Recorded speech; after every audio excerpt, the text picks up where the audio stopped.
Hello everyone, welcome to the History Current Affairs session of Neo IAS. So today we will be dealing with the topic Dandi March. First of all, let's see why this topic is in news. So the Prime Minister has flagged off a 2021 Dandi March to mark the 75 years of independence. Let's see more about this commemorative Dandi March. So the 2021 commemorative Dandi March was flagged off by the Prime Minister, and it's a symbolic 386 kilometer Dandi March which follows the same route as that of the 1930 Dandi March, and the route is from Ahmedabad to that of Dandi. This is a 21-day long march which started from a ground beside the Abhay Ghat. So Abhay Ghat is the resting place of Morarji Desai, that is the former Prime Minister, thus launching the Azadi Ka Amrit Mahotsav celebrations. So the Azadi Ka Amrit Mahotsav celebrations means the 75 years of independence celebrations, and this commemorative march will have the descendants of those who walked in the Salt March or the Dandi March in 1930. So because considering their age, they are not invited to walk, but they will be honored in this commemorative march, and the march itself will see 81 marchers just like the 1930 march. So in the 1930 march, there were 78 ashramites plus Mahatma Gandhi, so 79, and 2 people joined midway. So thus there were 81 walkers. So just like that, in this commemorative march also there will be 81 walkers who will traverse or who will travel in the route in the memory of 78 who accompanied Mahatma Gandhi from Ahmedabad to Dandi, and 2 people who joined in the midway. Now that we've seen about the commemorative Dandi March, let's see some details about the original 1930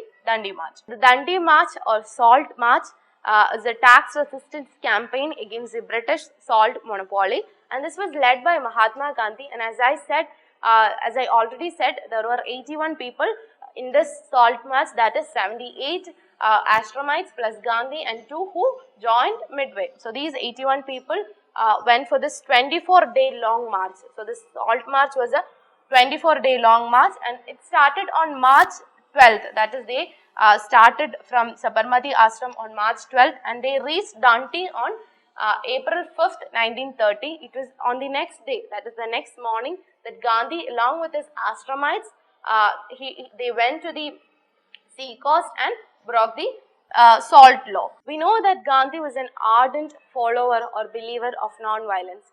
He believed in resistance without any arms. So this Dandi March was also based on his principles of non-violence or satyagraha, and this also marked the inauguration of a civil disobedience movement of Mahatma Gandhi. So civil disobedience as a concept, Gandhi got it, or he got influenced from a 19th century American writer called Henry David Thoreau. So Thoreau in his essay Civil Disobedience wrote about the method of civil disobedience, and from that was Gandhi got influenced. So this actually shows that Gandhi or his methods of non-violence as well as civil disobedience, these methods solicited the world attention to that of India and India's freedom struggle. Next, let's see why Gandhi called for a salt march. So the main reason was the 1882 Salt Act. The 1882 Salt Act gave the Britishers or the colonizers a monopoly in the manufacture as well as the sale of salt.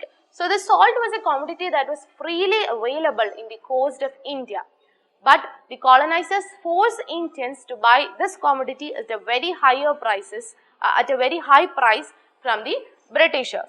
And Gandhi decided that if there was any product from which the civil disobedience could start, then it was the salt.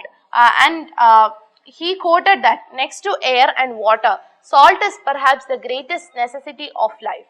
So that's what Gandhi said, explaining why he chose salt to start the civil disobedience from. But many people were not sure about this choice of salt. Even many members of the Congress Working Committee, they had their suspicion about how far this march will be a success. And even another example is that the British government, including the then Viceroy, the Lord Irwin, they did not take the prospect of a campaign against salt tax they did not take this prospect too seriously. They didn't expect it to become a mass satyagraha. But as we said, Mahatma Gandhi was very sure about his choice, and while picking up the salt in his hand, he said, "With this, I am shaking the foundations of the British Empire." And another feature of this Dandi March or the Salt March is that it was a microcosm of India. That is, it represented the diversification of India itself, which means that there were diversity in the people who participated in the march, there were geographical diversity as well as there were social diversity. There were about 31 marchers from Gujarat, 13 from Maharashtra and lesser numbers from United Province, Kerala, Punjab, Sindh, Tamil Nadu, Andhra, Karnataka, Bengal, Bihar and Orissa. So people from various parts of India were part of this march. So this 81 people were people from various stratas of the society, from various geographical location also.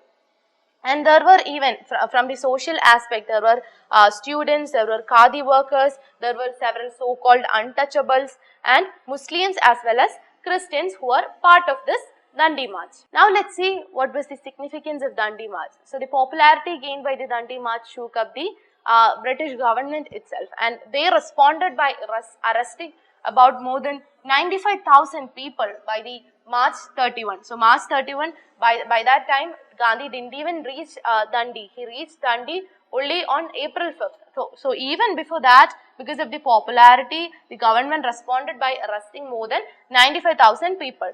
And the following month, Mahatma Gandhi proceeded to Darshana Salt Works, from where he was arrested and taken to the Yerwada Central Jail. So what started as salt satyagraha extended into a mass satyagraha, and it was even accompanied by the boycott of foreign goods as well as the or foreign clothes as well as liquor.